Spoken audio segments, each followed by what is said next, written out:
Bismillahirrahmanirrahim. Assalamualaikum warahmatullahi wabarakatuh. Perkenalkan, nama saya Muhammad Taufik Julfikar Sarson. Saya dosen pada jurusan Ilmu Hukum Fakultas Hukum Universitas Negeri Gorontalo. Pada kesempatan ini saya akan mendeskripsikan mata kuliah yang saya ampuh, mata kuliah Hukum Agraria dengan bobot SKS 4 dan diajarkan pada semester 3. Adapun capaian mata kuliah Hukum Agraria ini adalah mengelompokkan dan mengaplikasikan hak-hak penguasaan atas tanah sesuai dengan permasalahan hukum agraria yang ada dalam masyarakat. Proses pembelajaran terdiri dari yang pertama adalah ceramah. Di sini saya akan menjelaskan terkait materi tentang hak-hak penguasaan hak atas tanah, hak penguasaan, hierarki, penguasaan hak-hak atas tanah yang bersifat tetap dalam pasal 16 UPA, yaitu hak milik, hak guna usaha, hak guna bangunan, hak pakai, hak sewa, dan hak selanjutnya. Pada tahap selanjutnya saya akan melakukan interaksi dengan mahasiswa berupa sesi tanya jawab yang berkaitan dengan materi ini. Kemudian pada tahap ketiga saya memberikan bahan kajian untuk mahasiswa didiskusikan seperti apa terkait hak-hak atas tanah di Indonesia, sehingga mahasiswa mampu memahami unsur-unsur dari hak-hak atas tanah yang ada di Indonesia. Berikut ini adalah cuplikan proses pembelajaran dalam kelas.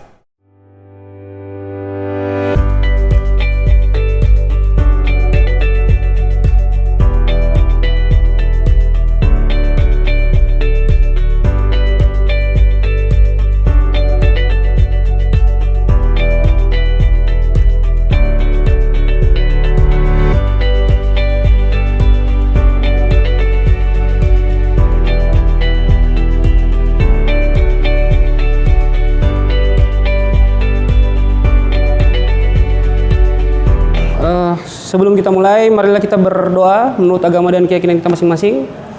Berdoa dimulai. Selesai. Ketua tingkat sudah mengambil absen? Sudah, Pak. Baik, hasilnya saya tunggu nanti setelah perkuliahan ini. Terima kasih. Assalamualaikum warahmatullahi wabarakatuh. Waalaikumsalam. Terima kasih untuk kehadiran kalian. Hari ini kita akan belajar tentang materi selanjutnya, hukum agraria, yang seperti saya katakan kemarin bahwa kita akan belajar tentang apa-apa saja yang hak-hak apa saja yang ada dalam hukum agraria. Yang kita ketahui sebelum kita masuk ke hak-hak apa saja yang dalam hukum agraria, kita belajar tentang apa itu agraria. Agraria itu adalah ilmu yang mempelajari tentang hak-hak, kaidah-kaidah yang mengatur tentang bumi, air, dan segala kekayaan alam yang terkandung di dalamnya, dan ruang angkasa dalam batas tertentu. Ini landasannya adalah Undang-Undang Dasar Negara Republik Indonesia pasal 33 ayat 3. Jadi turunannya adalah Undang-Undang Dasar Negara Republik Indonesia pasal 33 ayat 3 yang berbunyi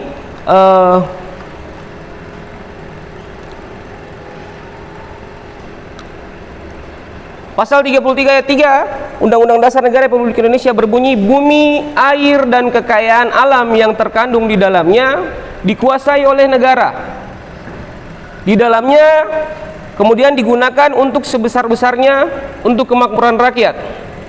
Kenapa sampai dikatakan negara itu menguasai, bukan memiliki? Jadi seluruh aturan pertanahan yang ada di Indonesia, negara itu mempunyai fungsi untuk menguasai. Kita sebagai masyarakat atau warga negara Indonesia, kita mempunyai hak memiliki. Nah, makanya dalam hukum agraria itu dikenal yang namanya pertama hak milik, kemudian hak guna bangunan, hak guna usaha, kemudian hak pakai, dan hak-hak lainnya. Tapi sebelum masuk ke situ, ada 4 hak yang dalam hukum agraria. Yang pertama, hak berdasarkan hak atas tanah.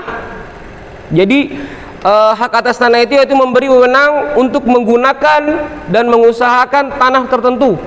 Ini hukum agraria yang mengatur. Kemudian yang kedua, hak guna air. Jadi negara mengatur tentang bagaimana kita mempergunakan air, baik di danau, di sungai untuk perairan, sawah juga seperti itu. Kemudian hak pemeliharaan dan penangkapan air. Oke, itu bisa kita gunakan sebagai kayak contoh kayak tambak udang. Kita menggunakan airnya di sawah-sawah juga seperti itu. Kemudian hak guna ruang angkasa. Nah, ini yang sering yang masih banyak masyarakat tidak mengetahui bahwa ternyata negara juga mengatur tentang bagaimana hak-hak warga negara Indonesia itu diberikan atas ruang angkasa, tapi terbatas. Oke. Jenis hak-hak atas tanah menurut pasal 16 UU PA, Undang-Undang Pokok Agraria. Yang pertama adalah hak milik. Yang kedua adalah hak guna usaha. Yang ketiga adalah hak guna bangunan. Yang keempat adalah hak pakai. Yang kelima hak sewa. Yang keenam hak membuka tanah. Yang ketujuh hak memungut hasil hutan sebenarnya di situ.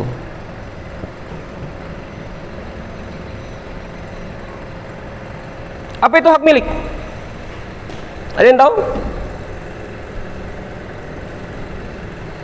Hak milik? Ada yang tahu? Silakan. Izin menjawab, Pak. Kalau menurut saya pribadi, hak milik adalah hak yang dimiliki oleh si pemilik. Dalam artian ini biasanya disebutkan kepada pemilik tanah. Hak milik juga bisa diberikan atau dialihkan kepada pihak lain. Boleh. Ada lagi? Hak milik? Hak milik itu adalah hak yang secara turun-temurun, terkuat dan terpenuh, yang dipunyai oleh orang atas tanah, dengan mengingat bahwa tanah itu mempunyai fungsi sosial. Terima kasih. Oke. Jadi hak milik adalah hak yang paling terkuat dan hak turun-temurun yang tidak pernah putus. Hak milik. Contoh yang sering terjadi di masyarakat, contoh hak milik atas rumah yang kalian miliki. Silakan kalian cek di rumah kalian. Orang tua kalian itu mempunyai hak apa atas rumah kalian? Atau jangan sampai orang tua kalian mempunyai banyak harta. Oke, banyak harta. Lihat sertifikat yang di dalam rumah tersebut itu masuk ke dalam hak apa? Kalau dia hak milik, secara tidak langsung kalian nantinya akan menjadi pemilik. Oke, nantinya kalian akan menjadi pemilik setelah ada proses pewarisan. Tahu proses pewarisan? Proses pewarisan yaitu setelah adanya orang yang meninggal. Oke, setelah adanya orang yang meninggal atau pemilik warisan itu meninggal. Kemudian ahli warisan itu beralih ke kalian. Jadi hak milik itu adalah hak yang terkuat, terpenuh, tidak bisa diganggu gugat. Dan ini adalah hak yang memang diberikan oleh undang-undang dasar, oleh undang-undangnya kita, oleh negaranya kita terhadap warga negara. Bagaimana kita sebagai warga negara berhak memiliki hak atas tanah atau hak atas bangunan, hak atas apapun, entah sawah, rumah, bangunan, atau apapun, pekarangan rumah, gudang bisa. Kalau memang itu kalian memiliki, ya enak orang yang mempunyai banyak harta. Kemudian orang tuanya yang misalnya banyak harta, artinya kalian banyak mendapatkan warisan di situ. Artinya mendapatkan banyak harta. Ya, kecuali kalau misalnya hak yang dimiliki oleh orang tua kalian itu ya bukan hak milik, seperti itu. Kemudian hak guna usaha.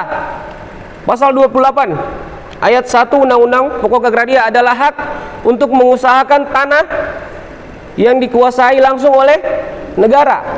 Kalian pernah mengenal yang namanya orang mempunyai hak atas perkebunan? ada orang yang punya perkebunan, itu biasanya orang yang mempunyai perkebunan itu mereka bukan memiliki hak milik, tidak, mereka hanya mempunyai hak guna usaha. Jadi mereka menggunakan tanahnya itu untuk berusaha. Oke, kayak peternakan, kayak apa lagi hak guna usaha? Lapak bisa, lapak-lapak yang ada di jalanan yang kita lihat, tambak udang bisa, itu hak guna usaha. Jadi dia diatur dalam pasal 28 ayat 1. Kemudian hak guna bangunan, ini hampir sama dengan hak milik, hak guna usaha, tapi ini berbeda. Yang diusahakan adalah bangunannya. Hak guna bangunan adalah hak untuk mendirikan, mempunyai bangunan atas tanah yang bukan miliknya sendiri, jangka waktu paling lama 30 tahun dan bisa diperpanjang. Pasal 35 ayat 1 Undang-Undang Pokok Agraria. Hak guna bangunan contoh ruko. Oke, banyak ruko yang ada di kota kita, Kota Gorontalo, yang haknya itu adalah hak guna bangunan. Bangunannya yang digunakan entah untuk apa, untuk kantor, oke, untuk mall bisa. Contoh kayak penyewaan juga di mall, lapak-lapak di mall. Toh, kalau kita bisa lihat kan itu berpetak-petak. Yang digunakan itu adalah hak guna bangunan. Seperti itu. Banyak contoh-contoh yang bisa kita lihat. Kemudian hak pakai.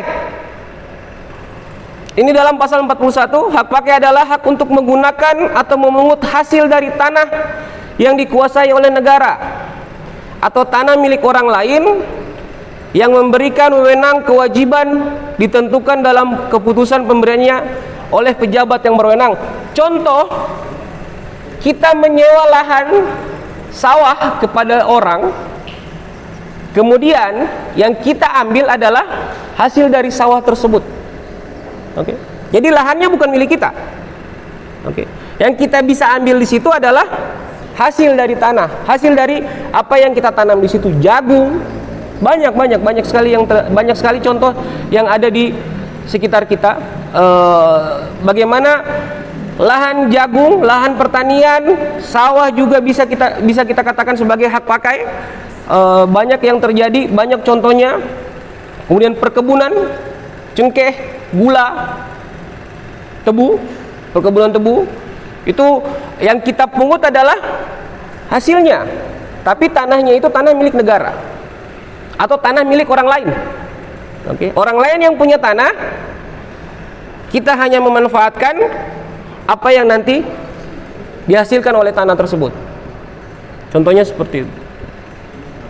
Hak sewa adalah hak yang dipunyai seseorang untuk suatu badan hukum mempunyai hak sewa atas tanah apabila ia berhak mempergunakan tanah milik orang lain untuk keperluan bangunan dengan membayar kepada pemiliknya sejumlah uang. Ini bukan cuma tanah, ini juga termasuk bangunan.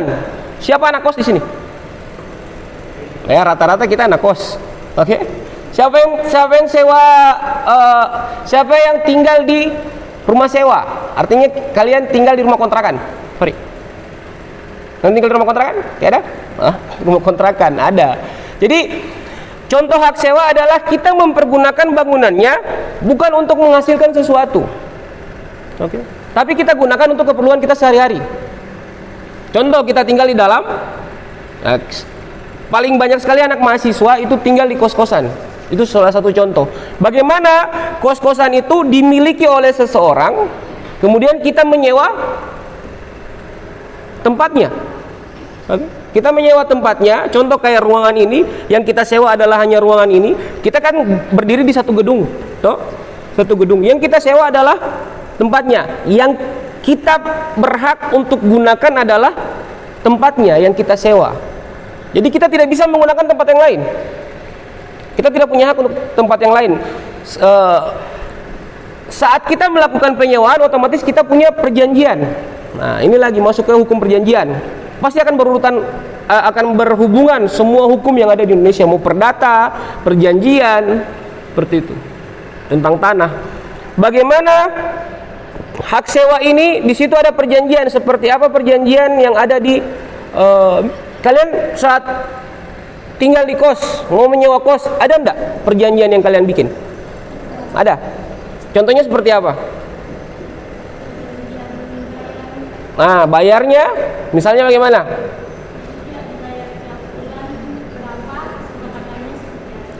Bayar tiap bulan berapa, kesepakatannya berapa. Kalau misalnya menunggak,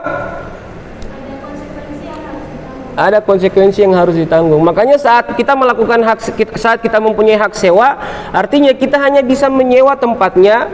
Saat kita melakukan prestasi, saat kita tidak bisa memenuhi hak itu, ya kita ada konsekuensi yang kita terima.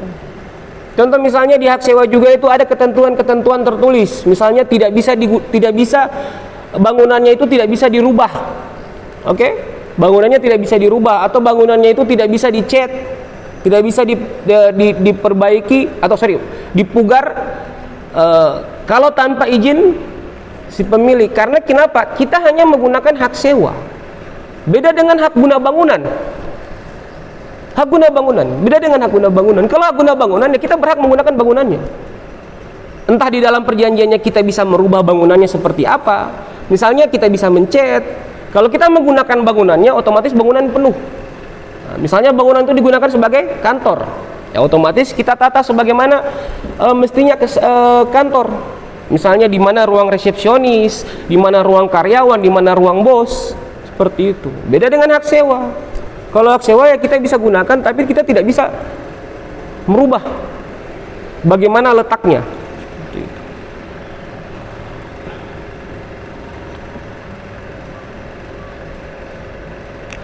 Hak-hak agraria secara ilmiah mencakup pertama hak atas tanah.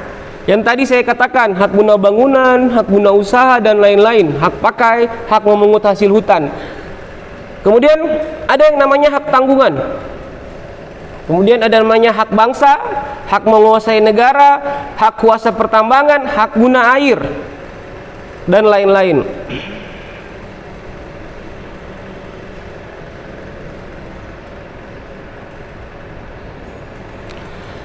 Macam-macam hak tanah, hak atas tanah. Dalam pasal 16 junto pasal 53 Undang-Undang Pokok Agraria dikelompokkan menjadi 3. Hak atas tanah yang bersifat tetap, hak atas tanah yang ditetapkan oleh undang-undang, hak atas tanah yang bersifat sementara.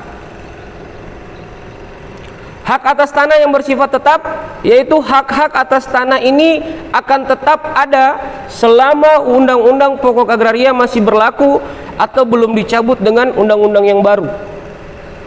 Kemudian macam-macam hak atas tanah adalah hak milik, hak guna usaha, hak guna bangunan, hak membuka tanah, dan hak memungut hasil hutan. Ini hak membuka tanah. Banyak contoh kasus di Indonesia tentang hak membuka tanah. Misalnya kita ada yang tahu di sini jalan Gorontalo Outer Ring Road. Kalian kan bisa lihat dulu itu gor itu bukan seperti itu bentuknya. Bukan seperti itu bentuknya. Gor itu bukan jalan. Gor itu tidak ada pemukiman. Dulu hutan. Hutan yang sangat luas yang tidak ada penghuni. Tiba-tiba dijadikan gor. Secara tidak langsung tanah-tanah di sekitaran situ beralih fungsi.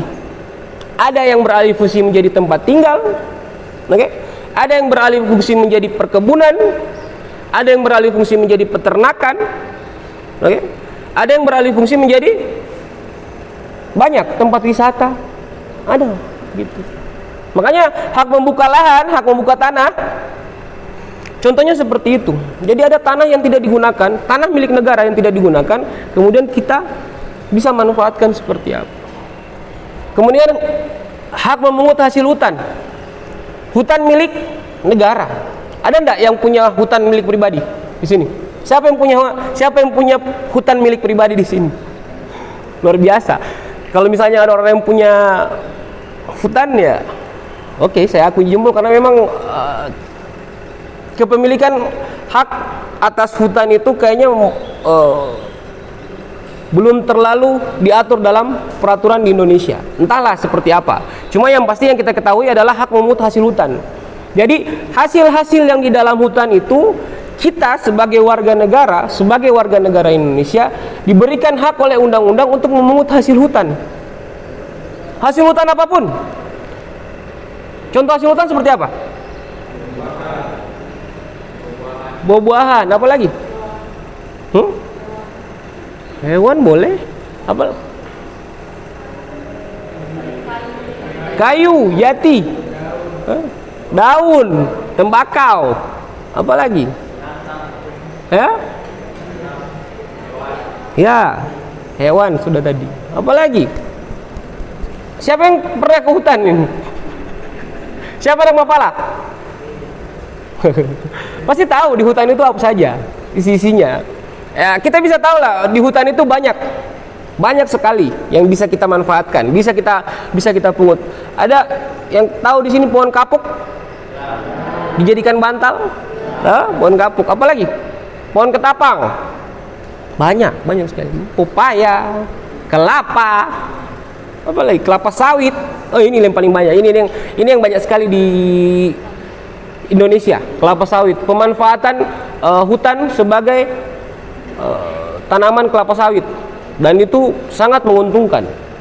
Makanya pengusaha-pengusaha kelapa sawit itu biasanya mereka hanya memiliki hak untuk memungut hasil hutan, atau hanya memiliki hak guna usaha. Jadi untuk memiliki hak milik terhadap hutan itu susah. Tidak ada aturan yang bisa mengatur. Belum ada aturan. Karena kenapa?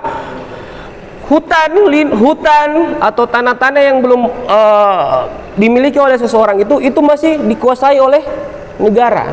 Bagaimana caranya kita supaya bisa memiliki tanah tersebut? Nah, ini banyak sekali terjadi di masyarakat. Contoh. Misalnya kita mau membangun rumah di satu tanah. Oke. Tanah tersebut tidak tahu milik siapa. Otomatis kita harus mencari tahu dulu siapa sebenarnya pemilik tanah ini. Oke? Sehingga kita bisa melakukan hubungan hukum, misalnya jual beli. Oke? Tanah itu dijual oleh pemilik sebenarnya. Kalau misalnya tanah tersebut bukan milik siapa-siapa, tapi tanah tersebut milik negara, bagaimana caranya? Ini kan yang sering menjadi pertanyaan para mahasiswa atau kita sebagai orang-orang yang ingin mengerti soal hukum. Bagaimana caranya kita memiliki tanah yang dimiliki oleh negara?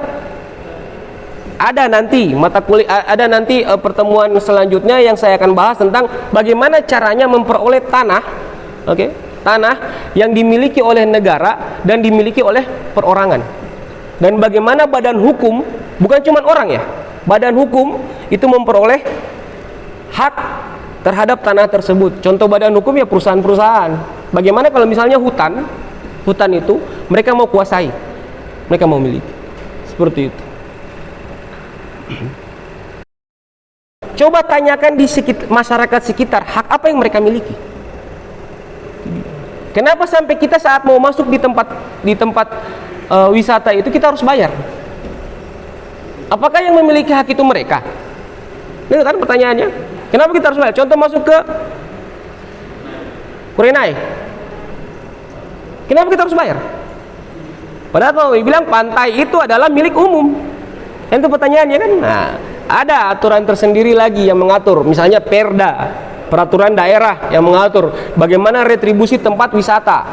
Kalau memang itu dikatakan sebagai tempat wisata. Permasalahannya orang yang tinggal di sekitaran pantai, sekarang permasalahan yang sering terjadi di Kota Gorontalo itu, orang yang tinggal di sekitaran pantai itu merasa bahwa pantai itu milik mereka.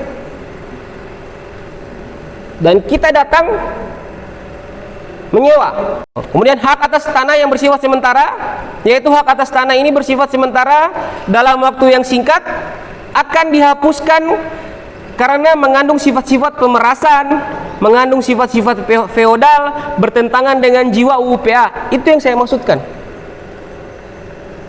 Hak atas tanah, contohnya macam-macam hak atas tanah ini adalah hak gadai atas tanah, kemudian hak usaha bagi hasil, perjanjian bagi hasil, hak menumpang, dan hak sewa tanah pertanian. Ini yang sering dikatakan kenapa sampai hak tanah tersebut bersifat sementara, karena bisa saja undang-undang mencabut. kepemilikan, atau undang-undang bisa mencabut tentang undang-undang bisa menghapus karena sifat-sifatnya mengandung pemerasan, feodal, dan bertentangan dengan jiwa UPA. Karena jiwa UPA itu mengandung bahwa seluruh tanah, seluruh apa yang terkandung di muka bumi ini itu sebesar-besarnya dimanfaatkan untuk masyarakat. Tidak bisa masyarakat itu ada batasan-batasan tertentu bagaimana masyarakat bisa memiliki hak-hak, misalnya hak milik. Kita tidak bisa sewenang-wenang bagaimana misalnya kita memiliki hak milik hampir berapa ribu hektar. Misalnya satu Gorontalo ini dimiliki oleh satu orang. Bisa enggak? Bisa enggak? Ya. Tapi kita bisa lihat kan di sini ada orang-orang yang memiliki tanah sampai berhektar-hektar kan. Kalau bilangnya tuan tanah. Tuh. Tuan tanah di kota Gorontalo, silakan kalian cari siapa tuan tanah di kota Gorontalo yang memang luar biasa kaya. Seperti itu. Dari segi asal tanah, hak atas tanah dibagi menjadi dua. Hak atas tanah bersifat primer dan sekunder. Bersifat primer yaitu hak atas tanah yang berasal dari tanah negara. Macam-macam hak tanah ini adalah hak milik, hak guna usaha, hak guna bangunan, hak atas tanah negara. Ini yang saya katakan tadi bahwa negara mengatur bagaimana kepemilikan hak atas tanah terhadap warga negaranya. Negara berfungsi untuk menguasai. Jadi ingat, negara itu bisa kapan saja mencabut kepemilikan hak atas tanah warga negaranya. Inilah yang menjadi kerancuan dalam hukum kita, dalam hukum pokok undang-undang pokok agrarianya kita, di mana orang yang telah memiliki sertifikat hak milik, kan dikatakan hak milik itu adalah hak turun-temurun terkuat, terpenuh. Itu. Orang yang memiliki sertifikat hak milik itu bisa dibatalkan oleh negara kalau dia melanggar aturan-aturan tertentu yang ditetapkan oleh undang-undang. Misalnya, tanah tersebut tidak pernah dikelola. Kalian memiliki, contohnya, kalian memiliki tanah 1 hektar, misalnya di mana? Ternyata tanah tersebut hampir sekian puluh tahun itu kalian tidak pernah kelola, tidak pernah digunakan. Mau digunakan sebagai sawah tidak, pokoknya dibiarkan terlantar. Tapi sertifikatnya hak milik atas kalian. Itu bisa saja tanah kalian itu bisa saja dicabut kapanpun. Saya ingin kalian membahas tentang pengertian hak milik dan hak guna usaha. Kita bagi 2 kelompok. Dasar hukum dari hak guna usaha itu sendiri terdapat dalam Pertanahan menurut Undang-Undang Republik Indonesia Nomor 5 Tahun 1960 tentang Peraturan Dasar Pokok Agraria, dan juga regulasi tentang HGU itu diatur dalam sejumlah aturan lain seperti Peraturan Pemerintah Nomor 40 Tahun 1996 tentang hak guna usaha, hak guna bangunan, dan hak atas pakai tanah. Selanjutnya mengenai contoh dari hak guna usaha itu sendiri, seperti sudah dijelaskan oleh Bapak tadi, bahwasannya hak guna usaha itu contohnya seperti ketika ada pengusaha kelapa sawit yang menanamkan kelapa sawitnya di tanah pemerintah, jadi pengusaha tersebut hanya dapat mengambil hasil dari kelapa sawit tersebut, tidak dengan hak kepemilikan atas tanah yang dia tempati itu. Demikian dari saya. Bila kita hidayah. Wassalamualaikum warahmatullahi wabarakatuh.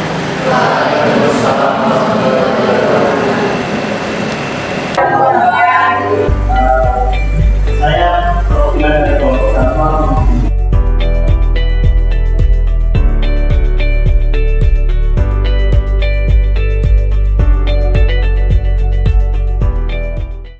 Demikianlah cuplikan video tersebut. Salah satu mata kuliah yang saya ampu yaitu hukum agraria. Semoga dapat bermanfaat bagi kita semua. Wabillahi taufiq walhidayah. Assalamualaikum warahmatullahi wabarakatuh.